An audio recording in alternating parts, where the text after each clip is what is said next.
விராட் கோலி இப்போ ரீசெண்ட் டைம்ஸில் பார்த்தா ரொம்ப சேஞ்சஸ் பண்ணியிருக்காரு. அவர் டெக்னிக் வைஸாக, மைண்ட் செட் வைஸாக, அதனால் என்னென்ன சேஞ்சஸ் வந்திருக்கு கேமில், அதெல்லாம் தான் நம்ம இப்போ பார்க்க போகிறோம். ஸோ நம்ம ஃபஸ்ட்டு ஸ்ட்ரைட்டாக வீடியோக்கு போயிடலாம். ஸோ என்னென்னு பார்த்தா ரீசெண்ட் டைம்ஸ் பார்த்தா அந்த ஓடிஐஸ், அதாவது ஆஸ்திரேலியாவில் 2 டக் ஆனதுக்கப்புறம் பார்த்தா கோலி வந்து இன்றைக்கி தான் ஃபெயிலியர் ஆகிருக்காரு. ஒரு 23 ரன்ஸ் அடிச்சிருக்காரு.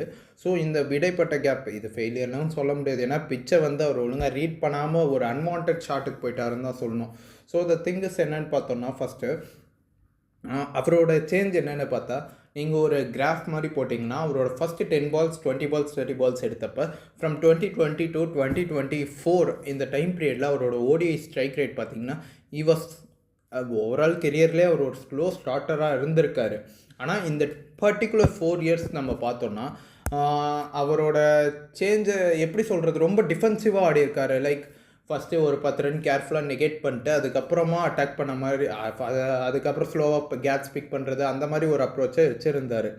ஆனால் இப்போ ரீசெண்ட் டைமில் அந்த பேட்டர்னை பிரேக் பண்ணியிருக்காரு. அது எதுக்கு பிரேக் பண்ணாருன்னு ஃபஸ்ட்டு பார்ப்போம். ஸோ நீங்கள் 2023 வேர்ல்டு கப்பில் இங்கிலாந்து கூட பாருங்கள். இங்கிலாந்து வந்து கோலியை வந்து 0லே மெயின்டைன் பண்ணியிருப்பாங்க. ஒரு 10 பாலுக்கு பக்கம் அவரை வந்து 0லே மெயின்டைன் பண்ணுறப்ப என்ன இருக்குன்னு பார்த்தா, ஒரு 10 பாலோ 5 பாலோ எனக்கு ஞாபகம் இல்லை. ஸோ ஆட்டோமேட்டிக்காக கோலி வந்து ஸ்டெப் டவுன் பண்ணி கைக்கே அடிப்பார். ஸோ இந்த பேட்டர்னை வந்து ஆல்மோஸ்ட் எவ்ரி டீம்ஸ் நோட் பண்ண ஆரம்பித்தாங்க அந்த பாயிண்ட் ஆஃப் டைம்லேருந்து. ஸோ லிட்ரலி என்ன பண்ணாங்கன்னா ஃபஸ்ட்டு 10 பால்ஸ் வந்து கோலியை வந்து ஸ்ட்ரைக் டிப்ரிவ் பண்ணாங்க. அதாவது ஒன்று ஸ்ட்ரைக்கே கிடைக்காத மாதிரி பண்ணுவாங்க. இல்லை ஸ்ட்ரைக் கிடைச்சாலும் கோலி வந்து எல்லா ஃபீல்டர்ஸும் வந்து பார்த்தா பவுண்ட்ரியை தடுக்க மாட்டாங்க. நீ பவுண்ட்ரி அடிக்கிறியா அடிச்சுக்கோ, ஆனால் நான் உனக்கு சிங்கிளோ டபுளோ தரமாட்டேன்ற மைண்ட் செட்டில் என்ன பண்ணுவாங்கன்னா எல்லா ஃபீல்டரும் க்ளோஸாக ப்ளேஸ் பண்ணி கோலியை வந்து எய்தர் நீ ரிஸ்க் எடுத்து பவுண்ட்ரி அடி, அதாவது கேப்பை பிக் பண்ணிக்கோ, இல்லைன்னா நீ அவுட் ஆகும், அதாவது சிங்கிள் நான் உனக்கு தரமாட்டேன், அந்த மாதிரி இது பண்ணாங்க. ஸோ ஆஸ்திரேலியாவிலையும் இதே மாதிரி தான் ஆச்சு. என்ன ஆச்சுன்னா கோலிக்கு வந்து அதே அப்ரோச்சை ஆஸ்திரேலியா ஃபஸ்ட்டு 2 ஓடிஐஸில் என்ன பண்ணாங்கன்னா, ஃபஸ்ட் ஓடிஐ இன் பர்டிகுலர் என்ன பண்ணாங்கன்னா எல்லா ஃபீல்டரும் க்ளோஸ் ரேஞ்சில் வச்சதுனால கோலிக்கு வந்து பார்த்தா ஒரு சிங்கிள் எடுக்கிறதுக்கான ஆப்பர்ச்சுனிட்டியோ ஸ்ட்ரைக் ரொட்டேட் பண்ணுறதுக்கான ஆப்பர்ச்சுனிட்டியோ வராது. ஸோ அதனால் என்ன பண்ணாருன்னா கோலி வந்து ஆட்டோமேட்டிக்காக என்ன பண்ணார், கவர்ஸ் வந்து கொஞ்சம் ஓப்பன் பண்ணி வச்சுருப்பாங்க.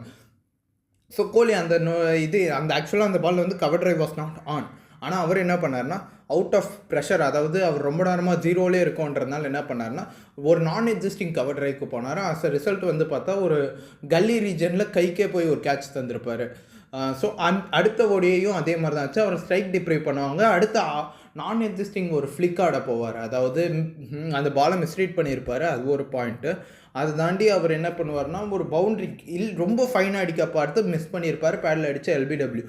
ஸோ தேர்ட் ஓடியில் வந்தால் தான் என்ன பண்ணுவார்னா எடுத்த உடனே ஃபஸ்ட் ரன் எடுத்தார். ஸோ அங்கேருந்து அவர் என்ன பண்ணார்னா அந்த சேஞ்ச் வந்து என்னென்னா ஃபஸ்ட்டு 10 பால்ஸ்லேயே நான் என்ன பண்ண போகிறேன்னா, எனக்கு இர்ரெஸ்பெக்டிவ் ஆஃப் சிங் நான் வந்து 0ல் இருக்கேனா 10ல் இருக்கேனா 20 50 90 எதுவுமே நான் பார்க்க போகிறதில்ல. நான் வந்து கேப்பை பார்த்தா இல்லை ஆப்பர்ச்சுனிட்டி வந்தால் நான் பவுண்ட்ரிக்கு போக போகிறேன். ஏரியல் தேவைப்பட்டால் இறங்கி அடிக்கணுன்னாலும் அடிப்பேன், 6 அடிக்கணுன்னாலும் நான் அடிப்பேன். ஸோ இந்த சேஞ்சஸ் தான் கோலி எடுத்துன்னு வந்திருக்காரு. So in particular after the third ODI அந்த சவுத் ஆஃப்ரிக்கா சீரீஸ்லேருந்து பார்த்தா ஃபஸ்ட்டு 10 பால்ஸில் கோலி வந்து ஆல்மோஸ்ட் எல்லா மேட்சுமே அட்லீஸ்ட் ஒரு பவுண்ட்ரி, இன்றைக்கி கூட ஃபஸ்ட்டு பாலே பவுண்ட்ரி அடித்து தான் ஆரம்பித்தார். ஆல்மோஸ்ட் எவ்ரி பால் எவ்ரி 10, அதோட 10 பால்ஸ்லேயே ஆல்மோஸ்ட் 1 மேட்ச் ஆவரேஜாக ஒரு 2 பவுண்ட்ரியாக ஆச்சு அடிக்க பார்க்குறாரு. எதர் பி 4 ஆர் 6. ஸோ இந்த அப்ரோச் சேஞ்சுன்றது அவருக்கு ஒர்க் ஆகிருக்கு ஸோ ஃபார். இன்றைக்கும் வந்து என்ன ஆச்சுன்னா நல்லா அந்த அப்ரோச் ஒர்க் ஆச்சு, நல்லா தான் ஸ்டார்ட் பண்ணார்.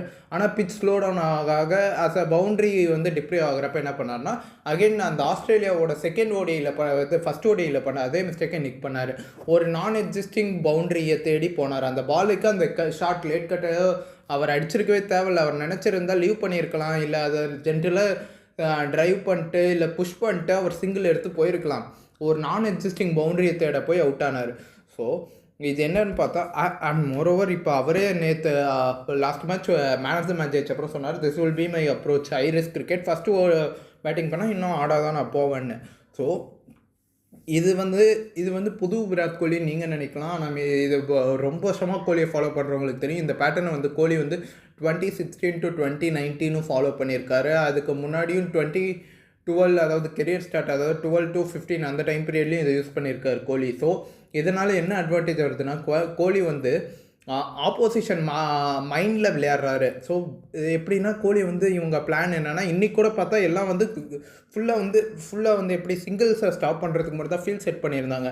ஆனால் அன்ஃபார்ச்சுனேட்லி என்ன ஆச்சுன்னா அவங்க எதிர்பார்க்கல கோலி வந்து திரும்ப ஃபஸ்ட் பாலே பவுண்டரிக்கு போகணும். பவுண்டரி அடித்த அடுத்த நிமிஷமே ஃபீல்டு ஸ்ப்ரெட் ஆகிடுச்சு.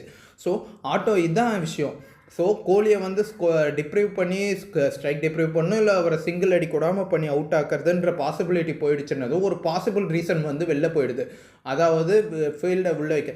இதில் இன்னொரு அட்வான்டேஜ் கோலிக்கு வருது என்னென்னா, ஆஃப் சைடில் போட்டால் ஆல்மோஸ்ட் எல்லா பாலுமே அவர் பவுண்டரி அடிக்க பார்க்குறாரு ஆஃப் சைடில். ஸோ அஸ் அ ரிசல்ட் என்ன இருக்குன்னு பார்த்தா, இப்போ ஆஃப் சைடில் பவுலே பண்ண மாட்டேன்றாங்க கோலிக்கு. ஸோ நம்ம 2021லேருந்து 2024 வரைக்கும் பார்த்தா கோலியோட ஜென்ரல் வீக்னஸ் என்னென்னா அவுட் சைட் ஆஃப் ஸ்டம்பாக இருந்துச்சு. ஸோ இப்போ லாஸ்ட் 2 சீரீஸாக அவங்க அதை டார்கெட் பண்ணி ஃபெயில் ஆகுறாங்க. 6க்கு போகுது 4க்கு போகுதுன்றப்ப என்ன ஆகுதுன்னு பார்த்தா, பவுலர்ஸ் வந்து அந்த இடத்த ஆக்சஸ் பண்ண பயப்படுறாங்க கோலி வந்து பவுண்டரி அடிக்கிறாருன்றதுனால. ஸோ அஸ் அ ரிசல்ட் என்ன பண்ணுறாங்கன்னா, ஃபுல்லராக போகிறாங்க, இல்லை லெக் சைடில் போயிடுறாங்க, இல்லை பவுன்சர் அவரோட ஹெட்டை டார்கெட் பண்ணுறாங்க. ஸோ ஹெட்டை டார்கெட் பண்ணுறப்ப அவர் ஆல்மோஸ்ட் எல்லா பாலுமே புல் பண்ணுறாரு. 6 இல்லை 4க்கு தான் புல் பண்ணுறாரு. அதுவும் பர்டிகுலராக அவர் ரிஸ்க் எடுக்கிறதுல, ஃபீல்டு இருக்கிற இடத்துல அதை அடிக்க பார்க்குறதுல கேப்பில் தான் அடிக்கிறார். ஸோ அஸ் அ ரிசல்ட் என்ன ஆகுதுன்னு பார்த்தா, ஆப்போசிஷனுக்கு வந்து கோலியோட கிளியர் கட் வீக்னஸ் என்னன்னு தெரிய மாட்டேங்குது. ஸோ இப்போ ரீசெண்டாக அந்த லாஸ்ட்டு 7-8 கேம்ஸ் பார்த்தோன்னா, ஸ்பின்னுக்கு எதிராக அவருக்கு வந்து 0 ஸ்ட்ரகிள் இருந்திருக்கு. அவர் ஸ்பின்னை வந்து ஒரு விஷயமாகவே பார்க்க மாட்டேன்றாரு. இறங்கி வந்து 6 அடிக்கிறாரு, நின்ன இடத்துலேருந்து 4 அடிக்கிறாரு, கேப் பிக் பண்ணுறாரு, சிங்கிள் எடுக்கிறார், டபுள் எடுக்கிறார். ஸோ அஸ் அ ரிசல்ட் என்ன ஆயிடுச்சுன்னு பார்த்தா, கோலியோட 2 ஆப்வியஸான வீக்னஸான ஸ்பின்னும் கேம் அவுட் வெளில போயிடுது, அவுட் சைட் ஆஃப் ஸ்டம்ப்புன்றதும் வெளியே போயிடுது. ஸோ இதனால் என்ன ஆகுதுன்னு பார்த்தா, ஆப்போனன்ஸ் என்ன பண்ணுறாங்கன்னா, அஸ் அ ரிசல்ட் அவருக்கு எங்கே போடுறதுன்னு தெரியாமல் கோலியோட ஸ்ட்ரென்த்துக்கு போகிறாங்க. அதாவது பேட்ஸ் அட்டாக் பண்ணுறது, இல்லை பவுன்சர் போடுறது, இல்லை அவருக்கு ஃபுல்லராக போகிறது, இதெல்லாம் கோலியோட ஸ்ட்ரென்த். ஸோ அவங்க கோலியோட ஸ்ட்ரென்த்துக்கு போகிறப்ப கோலி என்ன பண்ணுறாருன்னா, அதை இன்னும் மேக்ஸிமைஸ் பண்ணுறாரு, இன்னும் இறங்கி அடிக்கிறது அந்த மாதிரி பண்ணி இன்னும் மேக்ஸிமைஸ் பண்ணுறாரு. ஸோ இதனால் கோலிக்கு வந்து ஒரு அன்ஸ்டாப்பபிள் பீஸ்டாக இருக்கார். ஸோ லாஸ்ட்டு எப்படியோ ஆஃப் ஆவரேஜஸ் வந்து கேட்சப் பண்ணி தான் அவங்க யாராக இருந்தாலும். அன்ஃபார்ச்சுனேட்லி இன்றைக்கி கோலிக்கு லா ஆஃப் ஆவரேஜ் வந்து கேட்சப் பண்ணிடுச்சு. ஈஸிலி கூட been the 6th only Indian with 6 consecutive of சென்ச்சுரிஸ்ன்ற ரெக்கார்டை வச்சுருக்கலாம், ஆனால் மிஸ் பண்ணிட்டார். ஸோ இதுக்கு அடுத்து நம்ம பேச போகிறது என்னென்னு பார்த்தா, கோலியோட டெஸ்ட் ரிட்டையர்மெண்ட். இப்போ எல்லா லெஜண்ட்ஸும் என்ன பேசுகிறாங்கன்னா, எதுக்கு கோலி வந்து ரிட்டையர் ஆனார், அன்னெசரி ஏர்லி ரிட்டையர்மெண்ட் திரும்ப வரணும்னு. என் ஒப்பீனியன் என்னென்னு பார்த்தா, எனக்கு தெரிஞ்சு நானும் ரொம்ப எதிர்பார்த்தேன் கோலி அன்ரிட்டையர் ஆவார். அதெல்லாம் நான் அதுக்கு பாசிபிலிட்டி இல்லைன்னு தான் சொல்ல மாட்டேன், நான் 99% இல்லைன்னு தான் நான் சொல்லுவேன். அந்த 1% வாய்ப்பு இருக்கும். எதனாலன்னு நான் சொல்கிறேன்னா, ஃபஸ்ட்டு திங் என்னென்னா, கோலி வந்து இப்போ வந்து ஒரு குட் ஃப்ரேம் ஆஃப் மைண்டுக்கு வந்துட்டார். Is happy with whatever years. அவர் வந்து எனக்கு இது போதுன்ற ஒரு மைண்ட் செட்டுக்கு வந்துட்டார். முன்னாடி வந்து அவருக்கு என்ன பண்ணாலும் போதலைன்ற அந்த மைண்ட் செட் இருந்தப்போ என்னாச்சுன்னா, 21 to 2014 நம்ம 24 நம்ம பார்த்தா எவ்வளோ ஸ்ட்ரகிள் பண்ணார்னு. 23 விட்டுருங்க. ஸோ அவர் வந்து 21 to 22, 24 இந்த 3 பர்டிகுலர் இயர்லேயும் எக்ஸாம்பிள் என்னன்னு பார்த்தோம்னா, ரேங்க் டர்னர்ஸில் அவருக்கே தெரியணும் ஒரு பர்டிகுலர் ஆவரேஜ் தான் மெயின்டைன் பண்ண முடியும். ஆனால் அவர் என்ன பண்ணார்னா, நான் வந்து செஞ்சுரி பார்க்க அந்த 20 அந்த 16 to 19 அந்த லெவலில் ஆடணும் இதில் என்ன பண்ணார்னா, ஓவர் டிஃபென்சிவ் மைண்ட் செட்டுக்கு போயிட்டார். அஸ் அ ரிசல்ட் என்னால் நான் வந்து இப்போ கிரைண்ட் பண்ணி ரன் எடுக்கணும் அந்த மாதிரி. ஆனால் ரிசல்ட் என்ன ஆச்சுன்னு பார்த்தா, அஸ் அ ரிசல்ட் அவர் ஆவரேஜாக பார்த்தா டெஸ்ட்டில் இது 21, 22, 24 ஆவரேஜாக 100 பால்ஸ் வேஸ்ட் பண்ணியிருக்கார். ஆனால் அவரோட ஸ்ட்ரைக் ரேட் எங்கே இருந்திருக்குன்னு பார்த்தா 25 to 30, 35 அந்த ரேஞ்சில் தான் இருந்திருக்கு. ஸோ அவரோட ஃபார் இன்ஸ்டன்ஸ் அவரோட 2016 to 2019 அவரோட ஸ்ட்ரைக் ரேட் என்னன்னு பார்த்தா 55 to 75 இந்த ரேஞ்சில் தான் ஒரு ஆடியிருக்கார். ஸோ ஆவரேஜாக 100 பால்ஸ் ஆடுறப்ப கோலி அந்த பழைய ஸ்ட்ரைக் ரேட்டில் ஆடி இருக்கிறப்ப அவர் ஆவரேஜாக 55 runs to 75 runs டீமுக்கு கான்ட்ரிபியூட் பண்ணுறாரு. ப்ளஸ் அவரோட ஓன் ஸ்கோரும் இன்க்ரீஸ் ஆகிருக்கும். ஆனால் இப்போ அவர் எடுத்த அந்த 25 to 35 runs அந்த ஸ்ட்ரைக் ரேட் அப்ரோச்னால என்ன இருக்குன்னு பார்த்தா, ஆவரேஜாக ஒரு கேமுக்குமே அவர் 20 to 30 runs ஷார்ட்டாக தான் அடிச்சிருக்காரு. ஸோ இது என்னாச்சுன்னு பார்த்தா, ஓவர் எண்ட் ஆஃப் த லைனில் அவருக்கு என்னாச்சுன்னா அவர் ஆவரேஜ் ட்ராப் ஆச்சு. யாருமே இப்போ இங்கே இந்த ஹர்ஷா போக்லேவாக இருக்கட்டும், சஞ்சய் மாந்திரேக்கர் யாரெல்லாம் கோலியை கிரிட்டிசைஸ் பண்ணுறாங்களோ அவங்க யாருமே கோலி வந்து ஆவரேஜாக 100 அது கோலி ரியலைஸ் பண்ணல அந்த பாயிண்ட் ஆஃப் டைமில். நான் 100 பால்ஸ் ஆடுறேன்றதை யாரும் பேச மாட்டாங்க. 2024 T20 வேர்ல்டு கப்லேயும் அதே மாதிரி தான் பண்ணார். இவங்கெல்லாம் வந்து ஸ்ட்ரைக் ரேட்டுன்னு பேசுகிறாங்கன்னு என்ன பண்ணாருன்னா, 2024 வேர்ல்டு கப்பை பயங்கரமாக சொக் பண்ணார். அன்வான்டாக எல்லா போலும் ஸ்லாக் பண்ணார். அழகாக 50 ஆவரேஜில் முடிச்சுட்டு வேர்ல்டு கப்பை ஜெயிச்சுட்டு போயின்னே இருந்திருக்கலாம் மேன் ஆஃப் த டோர்னமெண்ட்டோட. ஏன்னா என்ன பண்ணார், நான் வந்து இந்த மாதிரி தான் அப்ரோச் பண்ணுவேன், அந்த மாதிரி தான் அப்ரோச் பண்ணுவேன்னு என்ன பண்ணார், எல்லா பாலும் சுற்றினார். ரிசல்ட் நம்ம தான் பார்த்தோம் என்னாச்சுன்னு. ப்ராப்ளம் என்னென்னா, கோலி வந்து அந்த 2020 லாக்டவுனுக்கு அப்புறம் என்னாச்சுன்னா, ஓவர் பிஆர் அட்டாக்கு இந்த ஜர்னலிஸ்டெல்லாம் வந்து ப்ரெஷர் பண்ணுறப்ப என்னாச்சுன்னா, அவருக்கே தெரியாமல் அவங்களோட ட்ராப்பில் ஃபாலோ ஆகிட்டாருன்னு சொல்லணும். இப்போ இந்த ஹர்ஷா போக்லே தான் ஃபஸ்ட்டு போக்லே தான் ஃபஸ்ட்டு ஸ்டார்ட் பண்ணார். T20 strike rate, who cares about average, அப்படியே வந்து மேலோட்டமாக போடுறது. எனக்கு I know Kohli is a good player, but is 40 balls for 35 balls, 50 is necessary, 50 is needed, இந்த மாதிரிலாம் ட்வீட்டு போட்டு ஃபேன்ஸை ட்ரிகர் பண்ணுறது. அதாவது யார் ஃபேன்ஸை நான் சொல்கிறேன்னு உங்களுக்கே தெரியும். ஓப்பனாக சொல்லணும்னா ரோஹித் சர்மா ஃபேன்ஸு. அந்த பாயிண்ட் ஆஃப் டைமில் ரோஹித் சர்மா ஃபேன்ஸ்க்குலாம் என்ன வேணும்னா கோலிக்கிட்டேருந்து கேப்டன்சி வாங்கி ரோஹித் சர்மா கிட்ட தந்துடணும். ஸோ இந்த ட்வீட்டை வச்சு ரோஹித் ஃபேன்ஸ்லாம் கோலி அட்டாக் பண்ண ஆரம்பிச்சு. அஸ் ரிசல்ட் நான் வந்து ஹர்ஷ போக்லே இல்லை எல்லாரையும் தப்புன்னு ப்ரூவ் பண்ணுறேன்னு 2024 வேர்ல்டு கப்பு போனார். ஆனால் 2024 இதுக்கு அந்த பாலிடிக்ஸும் இந்த வீடியோலேயே நான் கவர் பண்ணுறேன். போய் என்ன பண்ணார், ஸ்லாக் பண்ணி கடைசியில் ஃபைனல்ஸில் அவரோட ஸ்ட்ரென்த்துக்குள்ள நீங்கள் பார்த்தீங்கன்னா 2024 T20 வேர்ல்டு கப் ஃபாலோ பண்ண எல்லாருக்குமே தெரியும். அங்கே எதுவுமே பேட்டிங் ட்ராக்ஸ் கிடையாது, எல்லாமே slow tracks, dead slow tracks. அங்கே 120 130 தான் குட் ஸ்கோராகவே இருந்துச்சு. ஆனால் என்ன பண்ணாங்க, கோலியை வந்து ஒரு 200 எடுத்துகிட்டு போகிற மாதிரி ரோஹித் ஆங்கர் பண்ணுவார், பண்ட் ஆங்கர் பண்ணுவார், எல்லாருமே ஆங்கர் பேட்ஸ்மேனு எக்ஸப்ட் கோலி. எனக்கு இந்த லாஜிக் இப்போ வரைக்குமே புரியாத ஒரு விஷயமாக தான் இருக்குது. ஸோ இந்த மாதிரி ஒரு இது நடந்துச்சா. ஸோ அடுத்து பிசிசிஐ சைடு பாலிடிக்ஸு. இப்போ கோலி டெஸ்ட் கம்பேக் பண்ணுவார்னா ஒரு கண்டிஷனில் நான் இப்போ கூட சொல்லுவேன் பண்ணுவார். ஏன்னா அவருக்கு 10,000 ரன்ஸுன்றது ரொம்ப பெரிய விஷயம், எல்லாருக்குமே தெரியும். பண்ணுவாரானா பண்ணுவார். எப்போ தெரியுமா, கம்பீரை சாக் பண்ணிட்டு இந்த அகர்கரை சாக் பண்ணாங்கன்னா அதுக்கப்புறம் கான்வர்சேஷன், ஹெல்த்தியான கான்வர்சேஷன் அவருக்கும் புது ஹெட் கோச்சுக்கும் நடந்து, கோலி வி வாண்ட் யூ, உன்னோட ரோல் இதுதான், உனக்கு நீ கேட்குறத நாங்கள் தர ரெடியாக இருக்கோம், நீ எங்களுக்கு இது தேவைப்படுது, இதை நீ தரையான்னா கண்டிப்பாக கோலி வந்து அதை அக்செப்ட் பண்ணுவார். 100% நான் எழுதி கூட தருவேன், அவர் அக்செப்ட் பண்ணுவார். ஆனால் அதுக்கு வந்து ஹெல்த்தியான கான்வர்சேஷன் வேணும்.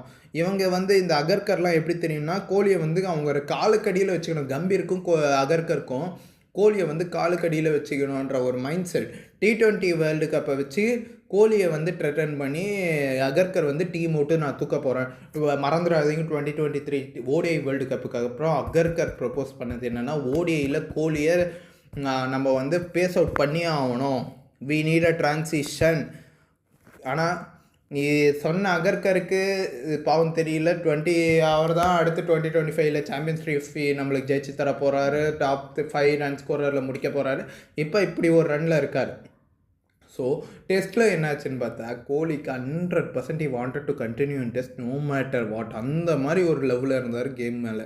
ஸோ என்ன ஆச்சுன்னா, அவர் டெல்லி கோச் கிட்ட சொல்லியிருந்தார், கவுண்டி டீம்ஸ் கூட கான்வர்சேஷன் இருந்தார், இந்த மாதிரி இங்கிலாந்து சீரீஸ்க்கு ப்ரிப்பேர் பண்ண I'm going to get 5 to 6 சென்ச்சுரிஸ்னார். ஈஸியாக எடுத்திருப்பார். ஏன்னா இங்கிலாந்து சீரீஸில் நான் யாரையும் அண்டர்ஸ்டிமேட்டோ அசிங்கமாக பேசணும் இல்லை தாழ்த்தி பேசுகிறேன்னு நினைக்காதீங்க. சுப்மன் கில்லுக்கு ஸ்விங்கே ஆட தெரியாது, நான் எழுதி கூட தரேன். ஸ்விங்கு சீமுன்னா ஓவர்சீஸ் கண்டிஷனில் ஜெய்ஸ்வாலாக இருக்கட்டும் கில்லாக இருக்கட்டும் எல்லோரும் ஒன்று தான். ஆனால் அந்த மாதிரி ஒரு கண்டிஷனில் ஆடி சக்ஸஸ் பார்த்த கோலிக்கு இந்த ஃப்ளாட் ரோடில் ஜேம்ஸ் ஆண்டர்ஸ்டன், ஸ்டூவர்ட் பிராட் இவங்களெல்லாம் அடித்த கோலிக்கு இப்போ கூப்பிட்டு வந்து ஜோஷ்வாட்டங்க, பிரெடன் கார்ஸு, கஸ் அட்கின்சன் இவங்களெல்லாம் விட்டுருந்தா அழகாக ஒரு 700-800 ரன்ஸ் அடித்து 10,000 ரன்ஸ் அங்கேயே கம்ப்ளீட் பண்ணி ஆவரேஜை 47 49 பக்கம் எடுத்துகிட்டு போயிட்டு அடுத்து வெஸ்ட் இண்டீஸ் கூட ஒரு ஃப்ளாட் ரோடில் 4 இன்னிங்ஸ் இருந்துச்சு. அங்கே ஒரு 200 ரன் அடிச்சிருந்தா கூட, ஆவரேஜாக 15 வச்சு அடிச்சிருந்தா கூட, சவுத் ஆஃப்ரிக்கா கூட ஏதோ எனக்கு தெரிஞ்சு நான் கண்டிப்பாக சொல்லுவேன், சவுத் ஆஃப்ரிக்கா கூட கோலி இருந்திருந்தால் நம்ம அட்லீஸ்ட் ஒரு டெஸ்ட்டாச்சு ஜெயிச்சிருப்போம். 2 டெஸ்ட்டு ஜெயிச்சிருப்போன்னா நான் அப்படியே ஓவர் ஃபேண்டசியெல்லாம் பேச மாட்டேன். ஏன்னா South Africa was very good on that series. அவங்கள நம்மளால் குறைய சொல்ல முடியாது. We stood nowhere near South Africa இந்த பர்டிகுலர் சீரீஸ். கேப்டன்சியாக இருக்கட்டும், ஃபீல்ட் பிளேஸ்மெண்ட்டாக இருக்கட்டும், ஸ்ட்ராட்டஜியாக இருக்கட்டும், டீம் செலெக்ஷனாக இருக்கட்டும், nowhere near the South African side.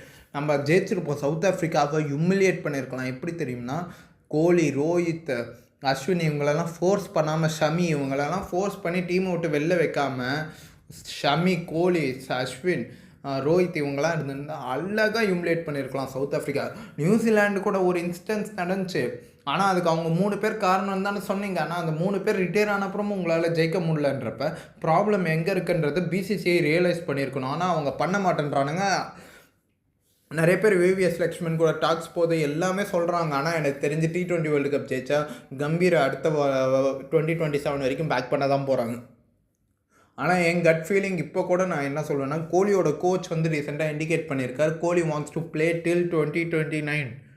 2029 அதாவது 4-5 இயர்ஸ்க்கு இன்னும் கோலிக்கு விளையாடுற இன்ட்ரெஸ்ட் இருக்குது. 3 to 5 இயர்ஸ் அந்த மாதிரி சொல்லியிருக்கார். கோலி வந்து ஐபிஎல்லுக்கு அப்பயே சொல்லிட்டாரு, நான் ஐபிஎல் மட்டுமே ஆட போகிறது கிடையாது, நான் இன்டர்நேஷ்னலில் ரிட்டையர் ஆனால் ஐபிஎல்லையும் ரிட்டையர் ஆகிடுவேன். ஸோ கோலி 3-4 இயர்ஸ் விளையாட விரும்புகிறாருன்னா அது இன்டர்நேஷ்னலில் தான் அவங்க மீன் பண்ணுறாரு. ஸோ என்ன கேட்டால் பெஸ்ட்டு திங் நான் ரொம்ப இதாக சொல்கிறது என்னென்னா, விவிஎஸ் லக்ஷ்மன் வந்து அகர்கரை சாக் பண்ணிட்டு ஒரு ஹெல்த்தியான conversation, Kohli you can bat in number 3 or 5 அந்த மாதிரி ஒரு ஹெல்த்தியான டாக்கை வச்சு உன் அப்ரோச் இப்படி இருந்தால் டீமுக்கு வந்து எனக்கு வந்து உன்னோட கவுண்டர் அட்டாக், அதாவது நீ 2014 2020 வரைக்கும் பண்ண அந்த கவுண்டர் அட்டாக்கிங் அப்ரோச் எடுத்துடுவான் எனக்கு இந்த மாதிரி ஒரு ஹெல்த்தியான கான்வர்சேஷன் இருக்கிறப்போ கன்ஃபார்மாக கோலி வந்து வருவார் விளையாட திரும்ப. ஆனால் பிரச்சனை என்னென்னா அது நடக்காது.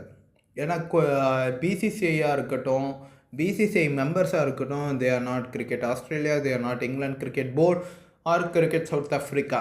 இவங்களோட இது என்னென்னா, result is the utmost thing, ego is secondary.